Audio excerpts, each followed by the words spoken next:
Una de las mayores estrategias de Satanás es hacerte creer que él es más poderoso de lo que realmente es. De hecho, esto se remonta al jardín del Edén, cuando se presentó como alguien que podría ofrecer algo mayor de lo que Dios ya había dado. «Seréis como Dios», le dijo a Eva en Génesis 3:5. Pero esa fue solo la primera de muchas mentiras que continúan resonando hasta hoy. Veo a muchos cristianos viviendo con miedo constante, creyendo que el diablo está detrás de cada esquina, controlando cada aspecto de sus vidas. Algunos incluso evitan tomar decisiones importantes porque temen ataques espirituales. Otros viven en constante paranoia, atribuyendo cada problema al enemigo. Pero, ¿es realmente así? La palabra de Dios nos dice en 1 Juan 4:4, «Mayor es aquel que está en vosotros que el que está en el mundo». Este versículo no es solo una bonita frase para poner en cuadros, es una verdad fundamental que debería transformar completamente nuestra perspectiva sobre la batalla espiritual. Cuando Jesús fue tentado en el desierto, como se registra en Mateo 4, vemos algo fascinante. El diablo solo podía hacer ofertas, sugerencias, él no podía forzar nada. Y más importante, cada oferta que hizo revelaba sus propias limitaciones. ¿Por qué? Porque si realmente tuviera todo el poder que afirmaba tener, no necesitaría negociar. Hoy voy a revelar 7 verdades bíblicas sorprendentes sobre las limitaciones de Satanás. No son teorías u opiniones personales, son verdades fundamentadas en la palabra de Dios, confirmadas por la tradición de la Iglesia y evidentes en la propia naturaleza de la creación divina. Antes de entrar en los puntos específicos, necesito que entiendas algo crucial. Reconocer las limitaciones del enemigo no significa subestimarlo.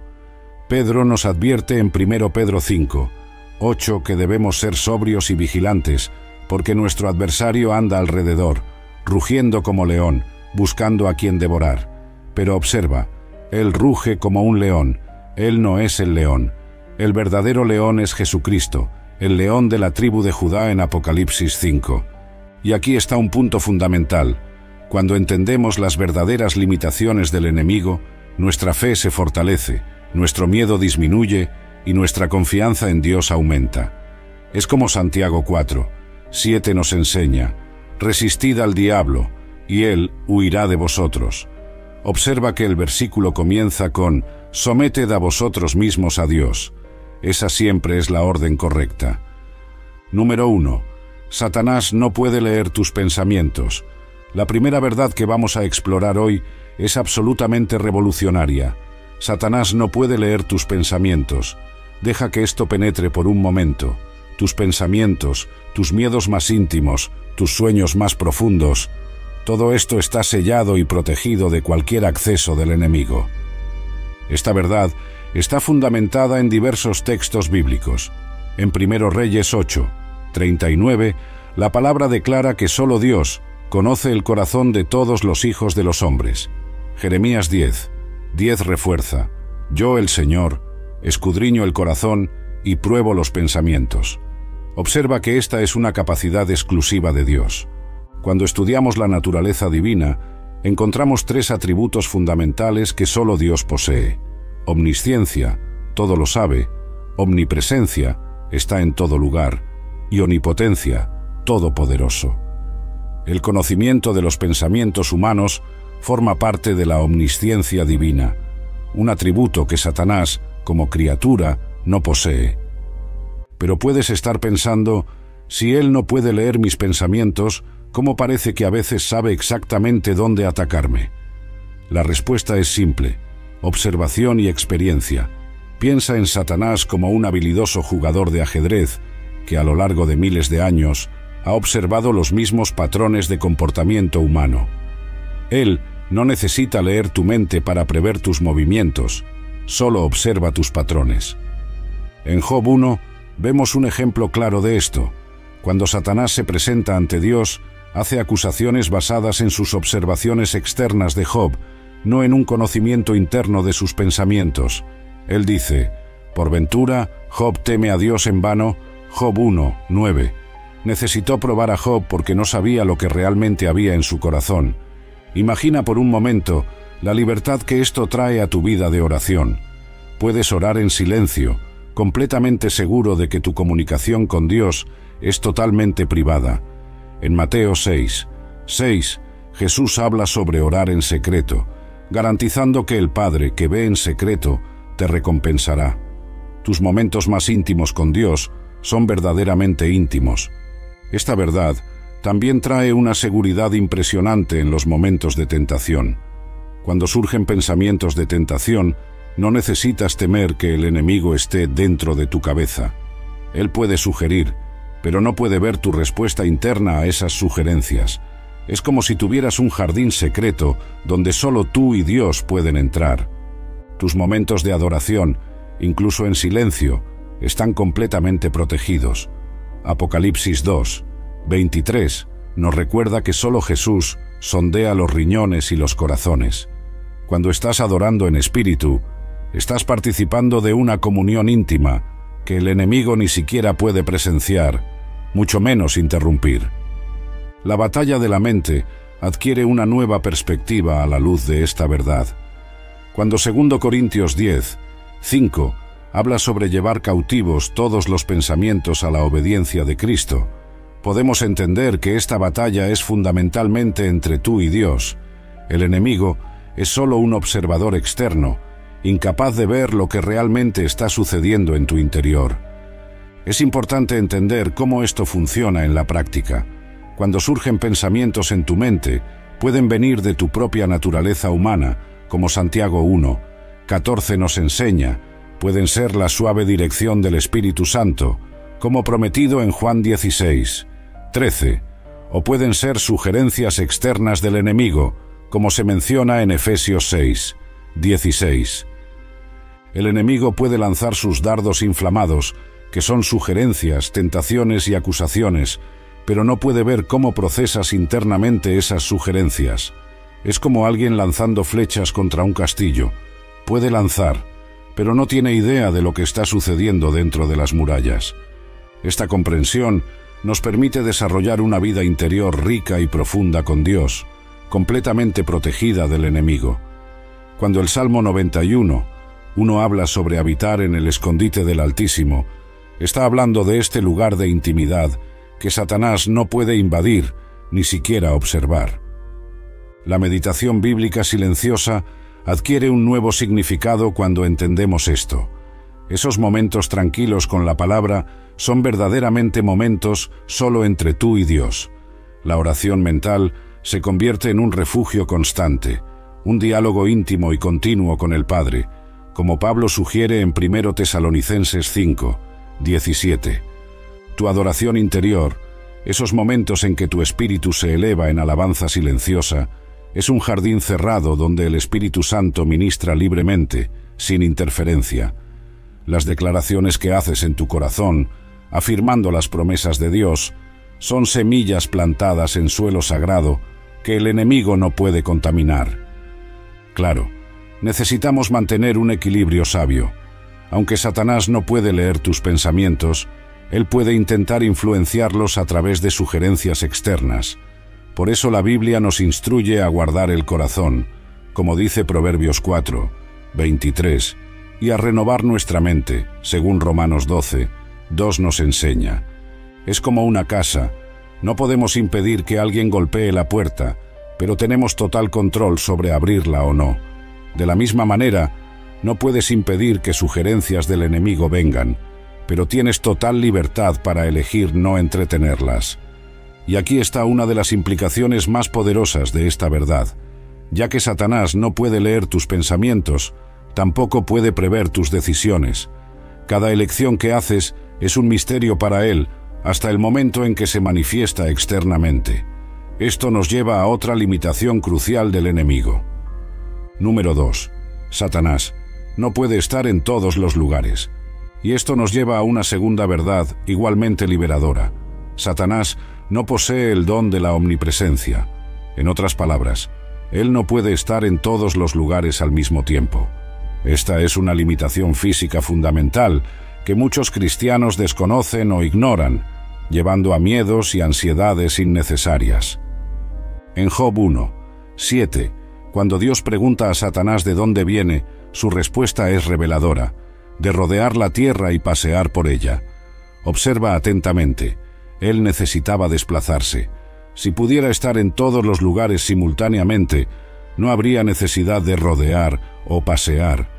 Esta simple pasada nos revela una profunda verdad sobre sus limitaciones. Piensa por un momento, ¿cuántas veces ya te has preocupado pensando que el enemigo estaba constantemente observando cada paso tuyo? La verdad es que, como criatura, Satanás está sujeto a las mismas limitaciones espaciales que cualquier otro ser creado. Solo Dios puede declarar, como leemos en Jeremías 23, 24, ¿acaso no lleno yo el cielo y la tierra? Dice el Señor. Cuando Dios promete en Salmo 139, 7, 10 que no hay lugar donde podamos escondernos de su presencia, Él está afirmando un atributo que es exclusivamente suyo. El contraste no podría ser más claro. Mientras Dios está verdaderamente presente en todo lugar, el enemigo está limitado a un lugar a la vez. Pedro nos advierte en su primera epístola que nuestro adversario anda alrededor como un león que ruge. Observa el verbo anda, nuevamente, una referencia a la necesidad de movimiento físico. Él necesita desplazarse porque no puede estar en todo lugar al mismo tiempo. Es como un león que necesita patrullar su territorio. Puede cubrir un área considerable, pero nunca todo el territorio simultáneamente. ¿Alguna vez te has preguntado cómo funciona esto con los demonios? Es verdad que Satanás comanda una jerarquía de seres espirituales caídos, como vemos en Efesios 6, 12. Sin embargo, incluso con todo su ejército, todavía existe una limitación numérica y espacial. Cada demonio, así como su líder, solo puede estar en un lugar a la vez. Esto nos lleva a una comprensión crucial. Muchas veces atribuimos al enemigo una influencia mucho mayor de la que realmente tiene. Cuando algo sale mal simultáneamente en diferentes lugares del mundo, no puede ser Satanás personalmente actuando en cada situación. Es más probable que sean las consecuencias naturales del pecado en el mundo o la acción limitada de diferentes agentes espirituales. Esta comprensión debe traer gran consuelo. En Isaías 41, 10, Dios promete: no temas, porque yo estoy contigo, no te asombres, porque yo soy tu Dios. Esta promesa adquiere aún más significado cuando entendemos que, mientras el enemigo tiene limitaciones espaciales, Dios está verdaderamente presente con nosotros en todo momento y lugar. Piensa en cómo esto afecta nuestra vida de oración. Cuando oramos, no necesitamos preocuparnos si el enemigo está escuchando cada palabra. No necesitamos temer que Él esté constantemente monitoreando nuestras conversaciones con Dios. Nuestra comunión con el Padre es verdaderamente íntima y protegida. La historia de Daniel ofrece una ilustración poderosa de esta verdad. En Daniel 10, vemos que hubo un retraso en la respuesta a su oración debido a una batalla espiritual. Si Satanás fuera omnipresente, podría haber interferido personalmente en cada oración de cada siervo de Dios simultáneamente. Pero así no es como funciona en el reino espiritual. Esta limitación del enemigo también explica por qué la unidad entre los cristianos es tan poderosa. Cuando Jesús dijo en Mateo 18, 20, que donde 2 o 3 estén reunidos en su nombre, Él estaría en medio de ellos, Él estaba afirmando algo que el enemigo no puede hacer: estar presente en todas las reuniones de creyentes simultáneamente. No necesitamos vivir en constante paranoia, imaginando que el enemigo está personalmente orquestando cada dificultad en nuestra vida. Como vemos en Santiago 1, 14, muchas de nuestras luchas provienen de nuestra propia naturaleza pecaminosa. El propio Jesús nos enseñó a orar: líbranos del mal en el Padre nuestro, no líbranos del maligno en todas partes. Él sabía que, aunque el mal tiene influencia generalizada a través de sistemas y estructuras pecaminosas, el propio Satanás es un ser limitado espacialmente. Podemos descansar en la presencia constante de Dios, sabiendo que Él nunca nos deja ni nos desampara, como promete Hebreos 13, 5. Mientras el enemigo necesita desplazarse y dividir su atención, nuestro Dios está siempre presente, siempre atento, siempre cuidando de cada uno de sus hijos simultáneamente. No es por casualidad que el Salmo 46, declara que Dios es nuestro refugio y fortaleza, socorro siempre presente en las tribulaciones. Observa el énfasis en siempre presente. Esta es una característica exclusiva de Dios.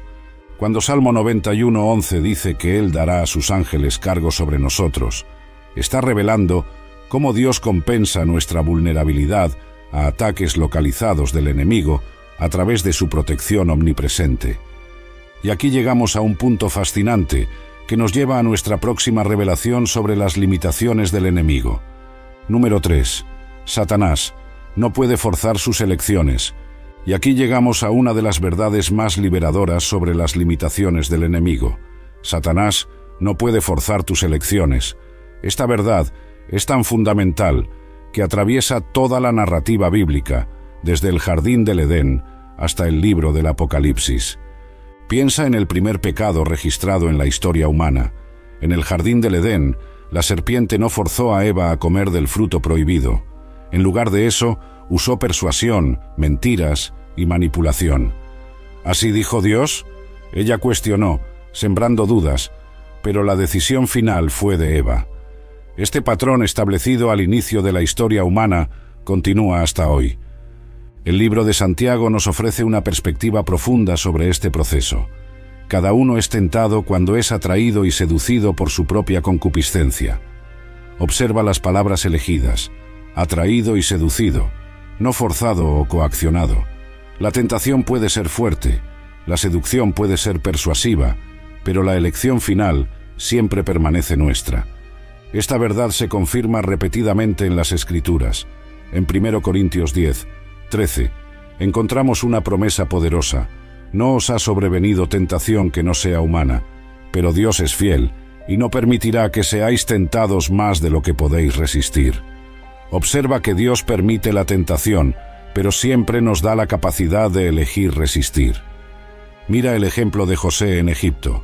Día tras día, enfrentó las embestidas de la esposa de Potifar. La presión era constante, la tentación era real, pero José mantuvo su integridad porque la elección era suya. ¿Cómo podría yo cometer este gran mal y pecar contra Dios? Su respuesta revelaba su comprensión de que, a pesar de la presión externa, la decisión final era suya. El propio Jesús, en su tentación en el desierto, nos muestra este principio en acción. Satanás podía ofrecer todos los reinos del mundo, podía sugerir que Jesús transformara piedras en pan, podía desafiarlo a lanzarse desde el pináculo del templo, pero no podía forzarlo a hacer nada. Cada oferta requería una respuesta, una elección. Esto significa que nunca eres una víctima impotente de las circunstancias espirituales. Cuando Pablo escribió: «Vestíos de toda la armadura de Dios, para que podáis estar firmes contra las astutas artimañas del diablo», él estaba enfatizando nuestra capacidad de resistencia a través de elecciones deliberadas. Piensa en cuántas veces ya te has sentido completamente dominado por una tentación o un pensamiento negativo. La sensación puede ser abrumadora, pero la verdad es que siempre tienes una elección. Como Santiago nos instruye: resistid al diablo, y él huirá de vosotros. Observa que la resistencia es una elección activa de nuestra parte. Ya no podemos decir: el diablo me hizo hacer esto.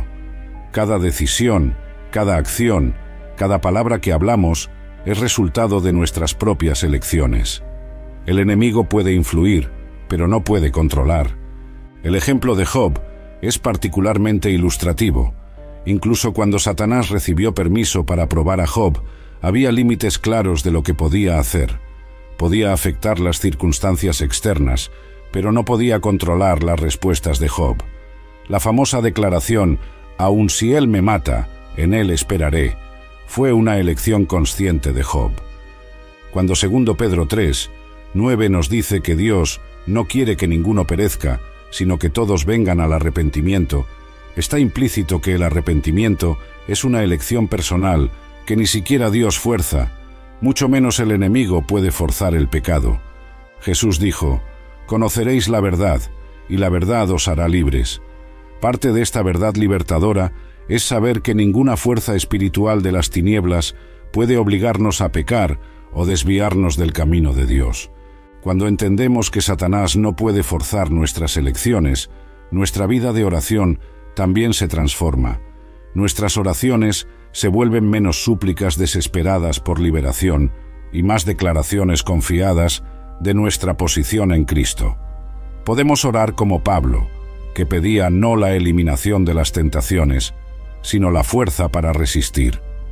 Cuando ayudamos a otros que están luchando con tentaciones o pecados, podemos enfatizar su poder de elección.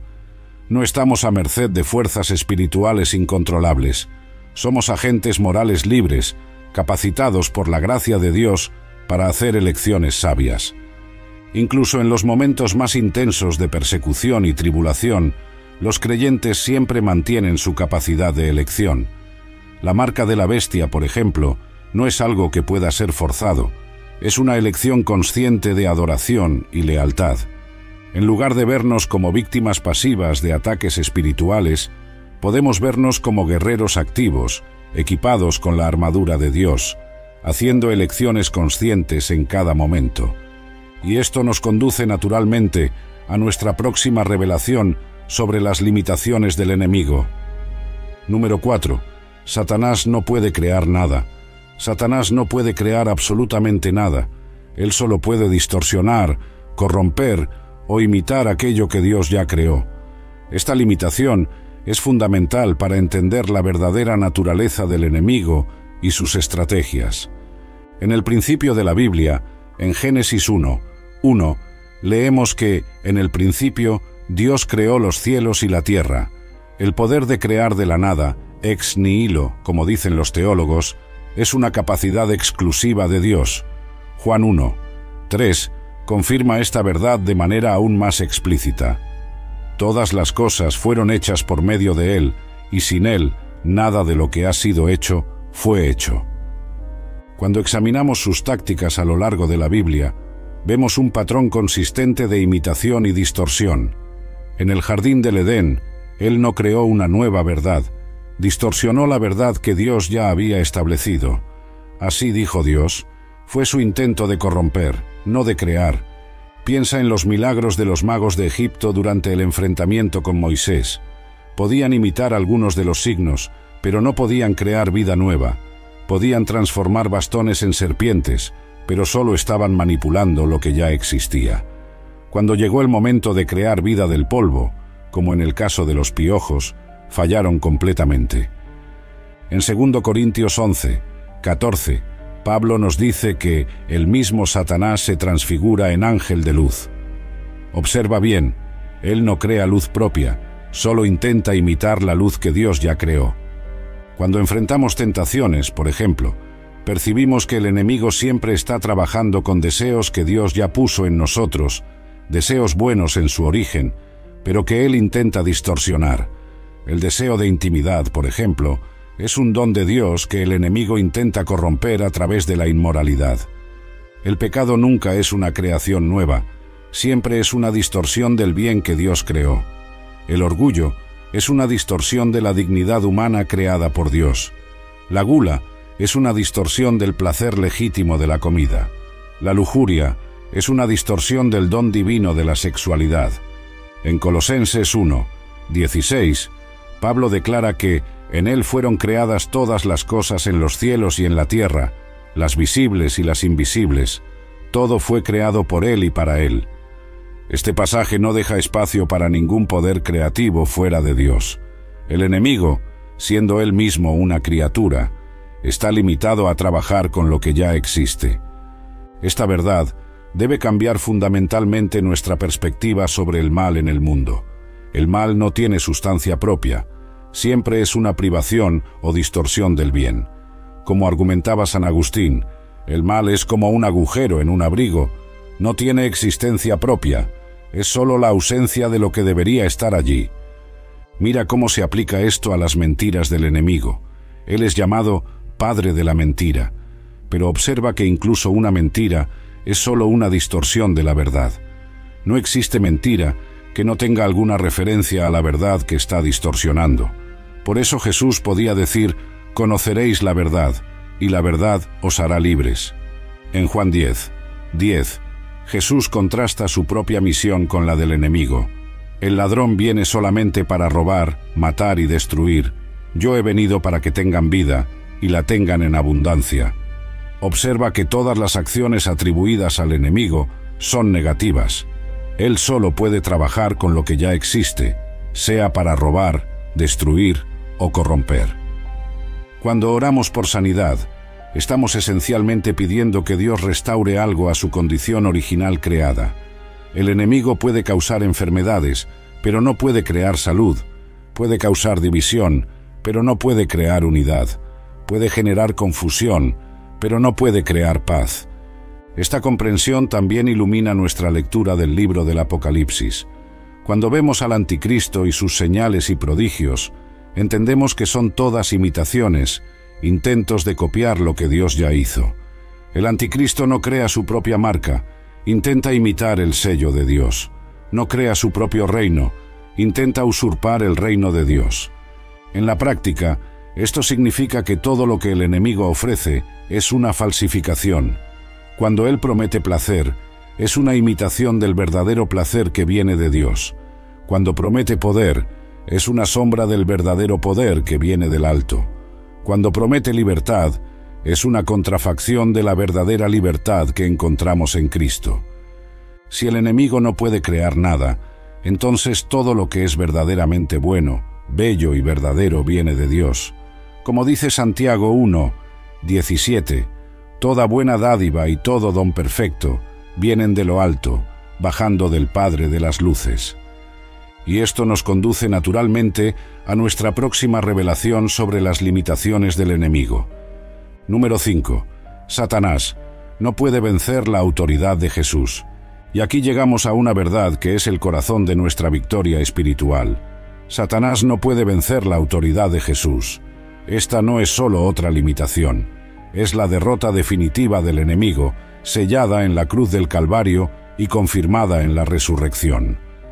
Colosenses 2:15 declara esta verdad de manera triunfante, y despojando a los principados y a las potestades, los exhibió públicamente, triunfando sobre ellos en la cruz.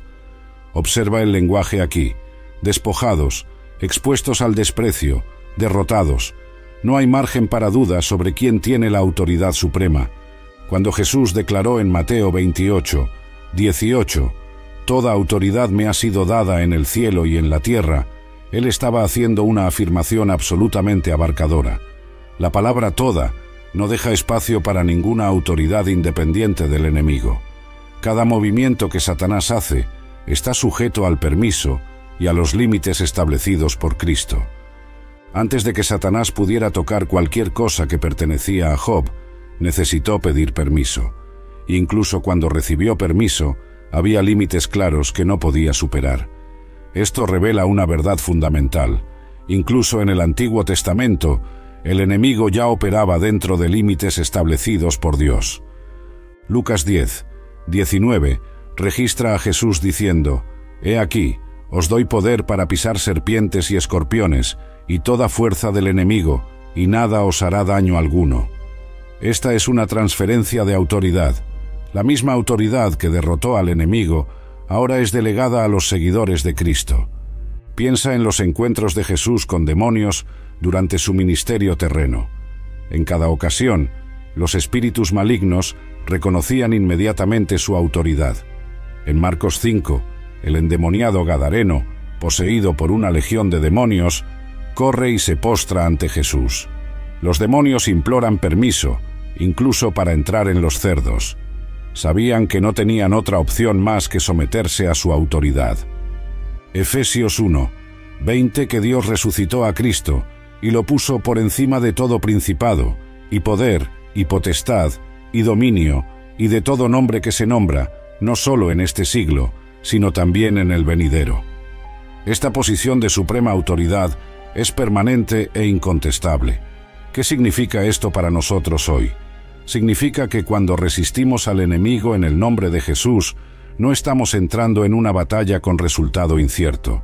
Estamos ejerciendo una autoridad que ya ha sido establecida en la cruz. Por eso Santiago puede decir con tanta confianza: resistid al diablo, y él huirá de vosotros. En Apocalipsis 12:11 encontramos la clave de nuestra victoria. Ellos lo han vencido por medio de la sangre del Cordero y por la palabra de su testimonio. Observa que la victoria no está en nuestro propio poder o habilidad, sino en lo que Cristo ya ha realizado. La sangre del Cordero, representando la obra completa de Cristo, es la base de nuestra autoridad. No estamos luchando para obtener victoria, estamos luchando a partir de la victoria que ya ha sido conquistada. Como Pablo declara en Romanos 8:37, en todas estas cosas somos más que vencedores, por medio de aquel que nos amó. Cuando enfrentamos tentaciones o ataques espirituales, no necesitamos entrar en pánico. La autoridad de Jesús no es algo distante o teórico, es una realidad presente y activa. Como dice 1 Juan 4:4, mayor es aquel que está en vosotros que el que está en el mundo. Cuando oramos en nombre de Jesús, no estamos usando una fórmula mágica, estamos ejerciendo la autoridad que nos ha sido delegada por aquel que tiene todo poder en el cielo y en la tierra. Por eso Jesús podía prometer en Juan 14:13-15, y todo lo que pidiereis en mi nombre, lo haré. El enemigo puede intentar intimidarnos con demostraciones de poder, pero todas son limitadas y temporales. Como vemos en 2 Tesalonicenses 2:8, al final, el Señor Jesús destruirá al impío por el soplo de su boca. Una imagen que demuestra cuánto el poder del enemigo es insignificante frente a la autoridad de Cristo. En Mateo 16:18, Jesús declara: edificaré mi iglesia, y las puertas del infierno no prevalecerán contra ella. Observa que no es una batalla equilibrada, es una promesa absoluta de victoria. La comprensión de esta verdad debe transformar nuestra postura diaria. No necesitamos vivir intimidados o temerosos, como Pablo declara en 2 Timoteo 1:7, porque Dios no nos ha dado espíritu de cobardía, sino de poder, de amor y de dominio propio. Y esto nos lleva naturalmente a nuestra próxima revelación extraordinaria sobre las limitaciones del enemigo. Número 6. Satanás no puede robar tu salvación. Esta próxima verdad es una de las más reconfortantes de todas. Satanás no puede robar tu salvación. Esta es una garantía absoluta, fundamentada en las promesas más firmes de la palabra de Dios y sellada por la propia sangre de Jesucristo. En Juan 10:28-29, Jesús hace una declaración extraordinaria: yo les doy vida eterna, nunca perecerán, ni nadie las arrebatará de mi mano. Mi Padre, que las dio para mí, es mayor que todos, y nadie puede arrebatar de la mano de mi Padre. Observa la doble garantía aquí. Estamos seguros tanto en la mano de Jesús como en la mano del Padre. Esta seguridad no se basa en nuestra propia fuerza o fidelidad, sino en la obra completa de Cristo. Romanos 8:38-39 expande esta verdad de manera gloriosa. Por lo cual estoy seguro de que ni la muerte, ni la vida, ni ángeles, ni principados, ni cosas presentes, ni futuras, ni potestades, ni altura, ni profundidad, ni ninguna otra criatura podrá separarnos del amor de Dios, que es en Cristo Jesús, nuestro Señor. Observa cómo Pablo es exhaustivo en esta lista. Él incluye todas las posibles fuerzas espirituales, ángeles, principados, potestades, y aún así afirma que ninguna de ellas puede separarnos del amor de Dios. El enemigo, siendo una criatura, está incluido en esta lista de poderes que no pueden separarnos de Cristo. La base de esta seguridad está en el propio carácter de Dios. En 2 Timoteo 2:13 leemos: si somos infieles, Él permanece fiel, pues no puede negarse a sí mismo. Nuestra salvación no depende de nuestra perfección, sino de la fidelidad de Dios a sus propias promesas. Efesios 1:13-14 nos dice que fuimos sellados con el Espíritu Santo de la promesa, el cual es el penor de nuestra herencia. La palabra penor aquí significa garantía, entrada, primer pago. El Espíritu Santo en nosotros es la garantía divina de que nuestra salvación está segura. Piensa en el profundo significado del sello del Espíritu. En la antigüedad, un sello real era una marca de propiedad y protección. Nadie se atrevería a violar un sello real bajo pena de muerte. Cuanto más inviolable es el sello del propio Dios en nuestras vidas. Filipenses 1:6 nos da otra garantía preciosa. Aquel que comenzó la buena obra en vosotros, la completará hasta el día de Cristo Jesús. Observa que la responsabilidad de completar la obra no es nuestra, sino de Dios. El enemigo puede intentar interferir, pero no puede impedir que Dios complete lo que Él comenzó. Esta seguridad no es una licencia para el pecado, como algunos podrían pensar. Como Pablo argumenta en Romanos 6, la gracia que nos salva también nos transforma. La misma salvación que no puede ser robada, tampoco puede dejar de producir frutos en nuestra vida. En 1 Pedro 1:4-5, encontramos una descripción maravillosa de nuestra herencia, guardada en los cielos para vosotros otros que sois guardados por el poder de Dios, mediante la fe, para la salvación preparada para revelarse en el último tiempo. Observa la doble protección. La herencia está guardada para nosotros, y nosotros estamos guardados para la herencia. El enemigo puede intentar hacernos dudar de nuestra salvación, puede acusarnos día y noche, como vemos en Apocalipsis 12:10, pero no puede cambiar el veredicto que Dios ya ha pronunciado sobre nosotros en Cristo. Como Pablo declara en Romanos 8:33-34, ¿quién acusará a los escogidos de Dios? Dios es quien los justifica. Esta certeza transforma nuestra vida de oración. Ya no necesitamos suplicar por una salvación que ya nos ha sido dada. En cambio, podemos orar con confianza, sabiendo que tenemos acceso directo al trono de la gracia, como nos asegura Hebreos 4:16. Nuestra adoración también se transforma. No adoramos para mantener nuestra salvación, sino porque ya hemos sido salvos. Es una respuesta de gratitud a lo que ya ha sido conquistado para nosotros en Cristo. Como dice 1 Juan 4:19, nosotros amamos porque Él nos amó primero. Esta seguridad afecta incluso nuestra manera de lidiar con el fracaso. Cuando caemos, el enemigo intenta convencernos de que hemos perdido nuestra salvación. Pero 1 Juan 2:1 nos asegura, si sin embargo alguno peca, tenemos a un abogado junto al Padre, Jesucristo el justo. Piensa en el hijo pródigo. Él podía desperdiciar su herencia, pero no podía deshacer su relación con el Padre. De la misma manera, podemos pasar por períodos de desobediencia, pero no podemos deshacer lo que Dios hizo en nuestra regeneración. El enemigo puede robar nuestra paz momentánea, nuestra alegría pasajera, nuestro consuelo temporal, pero no puede tocar nuestra salvación eterna. Como Jesús dijo en Lucas 10:20, no os regocijéis porque los espíritus se someten a vosotros, regocijaos antes porque vuestros nombres están escritos en los cielos. Y esto nos lleva a nuestra última y más abarcadora verdad sobre las limitaciones del enemigo. Número 7. Satanás no puede impedir el plan de Dios. Y ahora llegamos a la verdad culminante de nuestro viaje. Satanás no puede impedir el plan de Dios. Esta verdad es el fundamento que sostiene todas las otras limitaciones que hemos explorado hasta ahora, y nos ofrece una perspectiva transformadora sobre toda la historia de la redención. Isaías 14:27 declara con absoluta autoridad, porque el Señor de los ejércitos lo ha determinado. ¿Quién lo invalidará?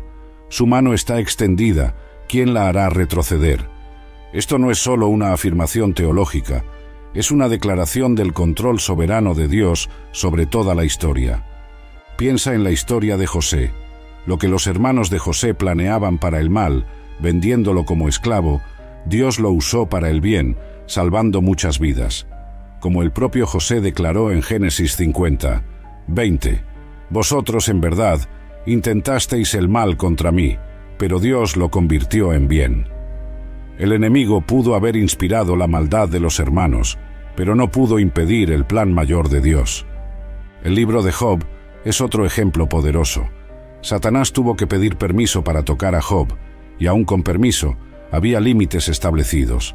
Al final, todas las tentativas del enemigo de destruir la fe de Job resultaron en un testimonio aún más poderoso de la fidelidad de Dios. Como Job declaró, «Sé que mi Redentor vive». Esta verdad se manifiesta de manera suprema en la cruz. Lo que parecía ser la mayor victoria del enemigo, la muerte del Hijo de Dios, se convirtió en su derrota definitiva. Como Pedro declaró en Hechos 2, 23-24, «Este, siendo entregado por el determinado consejo y previsión de Dios, vosotros lo matasteis, pero Dios lo resucitó». En Daniel 4, 35, encontramos una declaración magnífica de la soberanía de Dios. Todos los habitantes de la tierra son considerados por Él en nada, y según su voluntad, Él opera con el ejército del cielo y los habitantes de la tierra. No hay quien pueda detener su mano, ni decirle, «¿Qué haces?». El plan de Dios es tan infalible que Él puede declarar el fin desde el principio. Isaías 46, 9-10 afirma, «Recordad las cosas pasadas desde la antigüedad, que yo soy Dios, y no hay otro, anunciando el fin desde el principio, y desde la antigüedad, las cosas que aún no han sido hechas, diciendo, mi consejo permanecerá firme, y haré toda mi voluntad». Vemos esta verdad operando a escala global y personal. En Jeremías 29, 11, Dios declara, «Porque yo bien sé los pensamientos que pienso de vosotros, dice el Señor, pensamientos de paz y no de mal, para daros el fin que esperáis». El enemigo puede intentar interferir, pero no puede cambiar los planes de bien que Dios tiene para sus hijos. Pablo captó esta verdad en Romanos 8, 28. Sabemos que todas las cosas cooperan para bien de aquellos que aman a Dios, de los que son llamados según su propósito. Observa que no dice algunas cosas, o la mayoría de las cosas, sino todas las cosas, incluyendo los ataques del enemigo. El libro de Esther nos muestra cómo Dios puede revertir los planes más malvados. Amán planeó destruir a todo el pueblo judío, pero su plan se volvió contra él mismo. Como está escrito en Esther 9, 1, en el mismo día en que los enemigos de los judíos esperaban dominarlos, sucedió lo contrario. En Apocalipsis vemos el cuadro completo desarrollarse. Todas las tentativas del enemigo de frustrar el plan de Dios culminan en su propia derrota total.